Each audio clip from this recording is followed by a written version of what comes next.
Et pour parler sport, bien sûr, on accueille notre spécialiste, Davidson Bennett Yorana. Ça va? Très bien.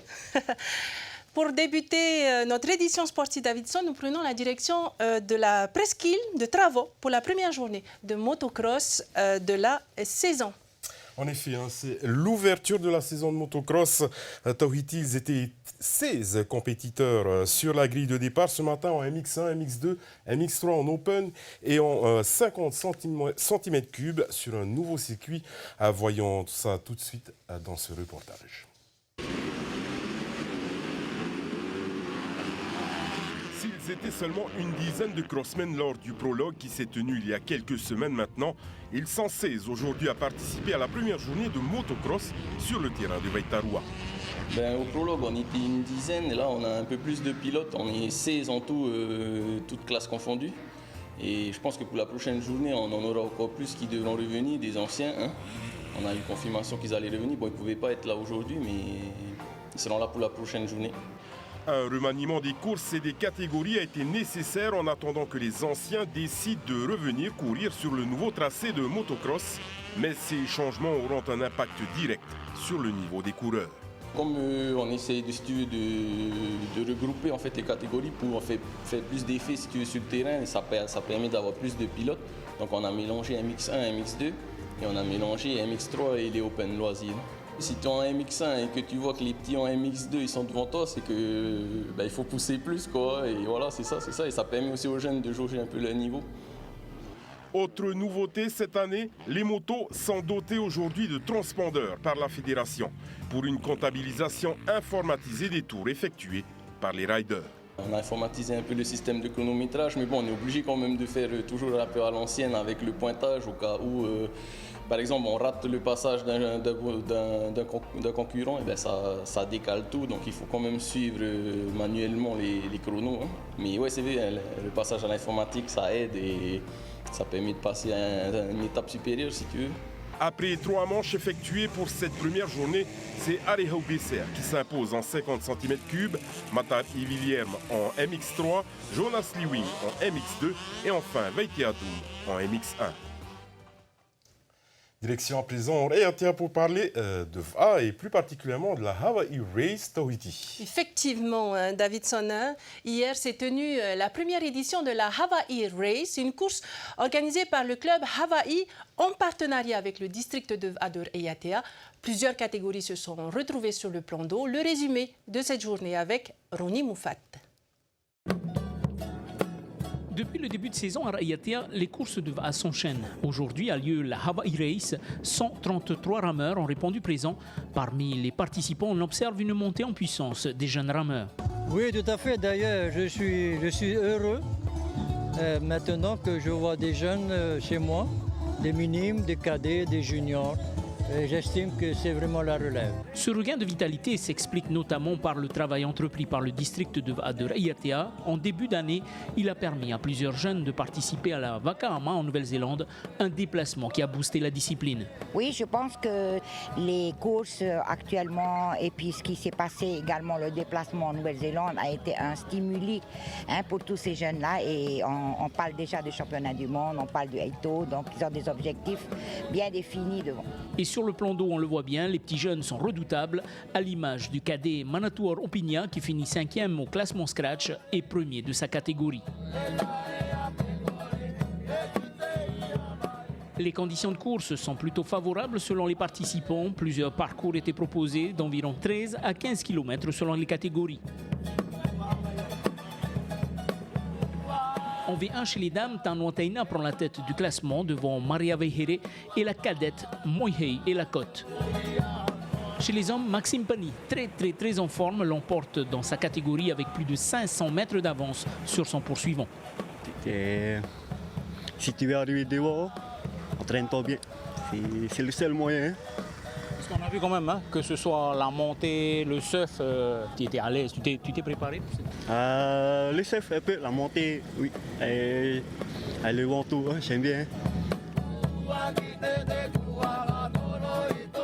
Christian Betcher prend la 2e place.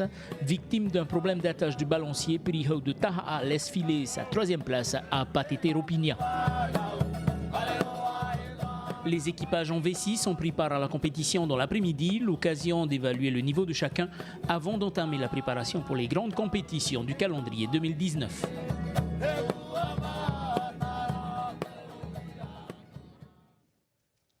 Et nous restons sur l'eau, Davidson. Plus de 150 rameurs ont pris part à la 7e édition de la Onset Race ce samedi. Et oui, Tahiti, l'édition 2019 comptait dans ses rangs le gratin du VA du Finnois. Les Chiliens ont par ailleurs pris les rênes de cette course de VA en raflant le podium. Regardez. C'est à 9h30 tapante que la course s'est lancée avec un premier départ pour les vétérans, suivi 2 minutes plus tard par les seniors, les juniors et les cadets.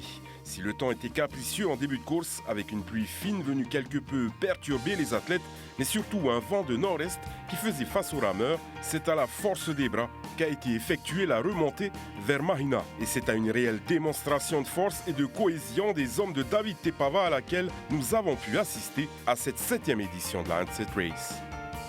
Quand on va à une course, on représente bien le club tout d'abord. Hein. Comme il dit, vu qu'on est leader, tout le monde nous attend. Merci à lui. Hein. Et ces entraînements qu'il nous fait, ces petites techniques qu'il nous conseille. Hein. Ben, en fait, après, je crois qu'il est très content là. Marou à David, Marou à toi. Ça ne dort pas aussi là chez nous. Nous, on travaille matin soir. Il n'y a pas de secret, c'est ça les résultats 4-5 et 2-1. Marou le coach, hein, David, il suit carrément le groupe. Hein. L'heure était à la gestion des efforts afin de pouvoir terminer la course dans les meilleures conditions physiques possibles. 4 Chiliens se démarquent en tête de course. Le jeune Nar Eyadje qui tient la dragée haute à ses frères d'armes durant toute la moitié de course. Charles Teinauri, Payatamiti Tahio et Taarwa Dubois sont aux trousses du natif de Ta'a, mais aussi Hititua Taerea du Team OPT ou encore Richie Labei d'Ertheti ne sont eux aussi pas très loin. Tous au coude à coude. La plupart des champions sont là. Il y a plus de 150 inscrits. On a inscrit aussi cette année les cadets et les dames. Voilà, vu qu'il y a une grande course qui se prépare, donc on ne peut pas aussi trop prolonger le parcours. Donc on a fait un parcours assez sympa pour les rameurs. C'est un genre d'entraînement pour eux aujourd'hui.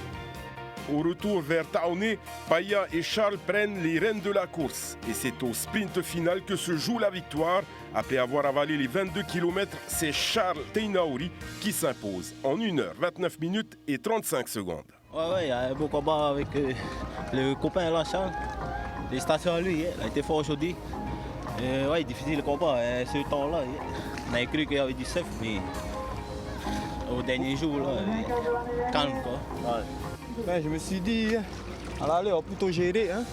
On va pas trop tirer. Hein. Vu qu'il y a le retour, il faut être un peu plus frais au retour. Hein. Et quand j'ai vu que j'étais à l'aise vers la montée, ben, j'ai géré après ensuite. Hein. Et vers le retour, ben, j'ai tout donné. Hein. Et quand j'ai vu qu'on est en train de Pamso à la fin, ben, j'ai dit ben, je vais récupérer un coup derrière lui. À la dernière bouée, j'ai essayé de l'avoir. Hein. Ben, ça a marché, mais c'est mieux. Hein. Chez les vétérans, c'est Daniel Leprado qui aura été le plus fort. Il coupe la ligne d'arrivée en 1h35 minutes. Je pense qu'au départ, je suis bien parti là. Après, au mi-parcours, j'ai commencé à gérer. Je voyais que personne ne me revenait. Alors, ce que j'ai fait, j'ai un peu maintenu les seniors qui me tirent un peu plus devant. Ben, je pense que ça a marché aujourd'hui. Et je voudrais encore remercier le Seigneur qui m'a donné encore aujourd'hui cette première place. Voilà, je voudrais aussi remercier Tautira qui est toujours derrière moi. Voilà, Tautira, c'est pour vous aujourd'hui encore. Donc j'ai été fier d'être là. Grâce aux entraînements et nos petits jeunes qui m'ont beaucoup poussé vers Tautira, je pense que ça a bien marché.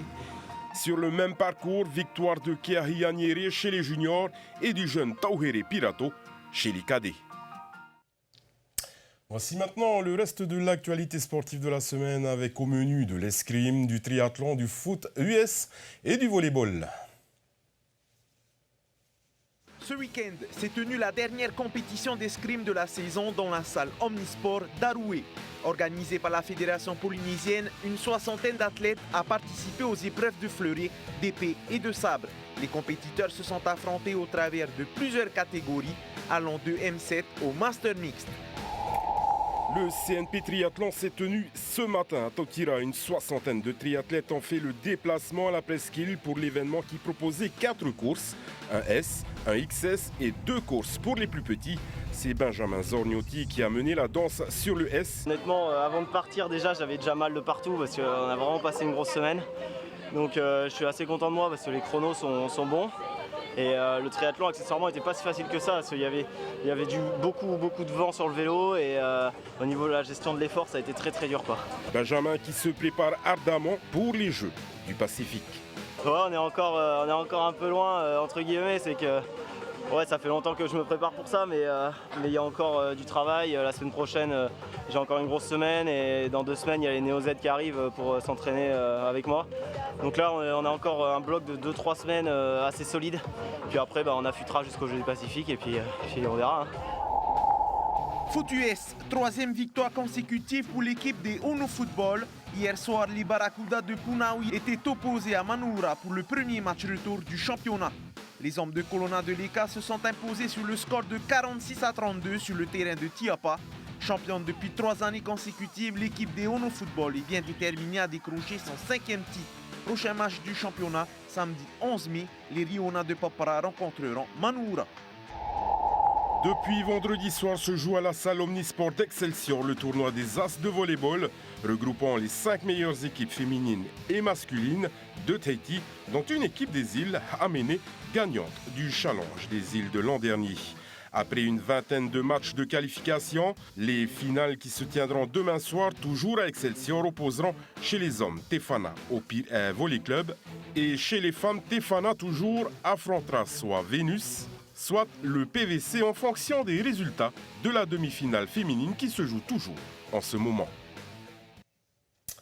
Et nous venons tout juste de recevoir les résultats de la demi-finale féminine du tournoi des As.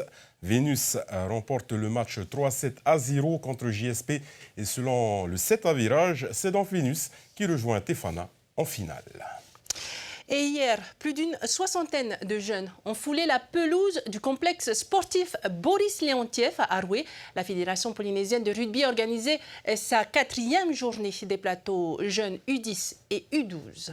Et oui, des matchs et des ateliers techniques animaient cette manifestation. Le but, créer l'engouement autour du ballon ovale et surtout permettre aux enfants de s'initier à la discipline tout en prenant du plaisir. Oriane Tefo était sur place. 6 équipes sur le terrain représentées par les clubs de Fa'a, Papeete, Pir'e et Punauia. La nouvelle génération s'affronte au travers de petits matchs de 10 minutes avec un règlement adapté pour l'apprentissage. Pas de plaquage, mais des touchés de 2 secondes. Une formule qui donne du rythme au jeu et qui permet aux enfants de s'épanouir. L'idée de toucher 2 secondes génère beaucoup d'essais, beaucoup de passes et en plus des joueurs qui convergent vers le ballon. Donc effectivement, c'est un rugby beaucoup plus aéré et qui favorise ce qu'on essaye de mettre en place, beaucoup d'évitement. Et justement, on arrive à mieux cerner ce jeu à travers ce toucher 2 secondes. C'est bon. Même s'il y a un certain engouement et des joueurs de qualité sur le terrain, les effectifs ne sont pas encore suffisants chez les plus jeunes. Certaines équipes ont dû être divisées, comme celle de Papeete et Pir'e. Les enfants ont parfois joué contre des adversaires issus du même club qu'eux. La fédération vise à renforcer son vivier de jeunes grâce à l'intervention des cadres techniques dans les écoles.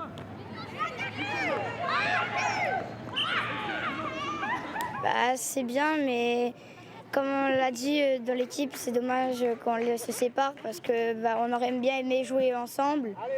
En fait, on divise l'équipe parce qu'en fait, on est 14 joueurs et c'est une équipe de 7 en fait. Et du coup, on pouvait faire 2 équipes de 7. Écoute, il y a des joueurs de qualité, il faut qu'on augmente aussi les effectifs. C'est pour ça qu'on intervient aujourd'hui beaucoup dans les écoles et auprès des classes primaires et des collèges. Et en espérant bien sûr renforcer un petit peu les effectifs de chaque club, ce qui permettra aussi de mettre un petit peu en concurrence ces jeunes et puis de les mettre un petit peu plus, mettre en plus le rugby en avant. Des ateliers ont été mis en place pour les débutants. Le dernier tournoi de la saison consacré aux jeunes est prévu pour juin. Et cette fois-ci, il y aura des plaquages. 3. En force athlétique, hier à Punavuia, la fédération a dévoilé les noms des athlètes qui représenteront les couleurs du Fénois lors des 16e Jeux du Pacifique qui se dérouleront du 6 au 20 juillet au Samoa. Et sur 15 catégories en lice, la délégation alignera 8 athlètes. La sélection s'est terminée hier après 2 journées de compétition. Les détails avec Oriano Tefao.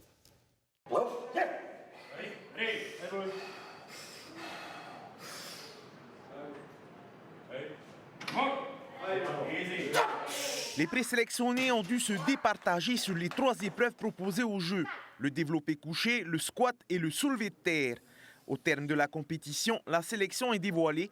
Elle est composée de 3 dames et 6 hommes. Toutes les catégories qu'on a prévues, ils sont tous dans la sélection.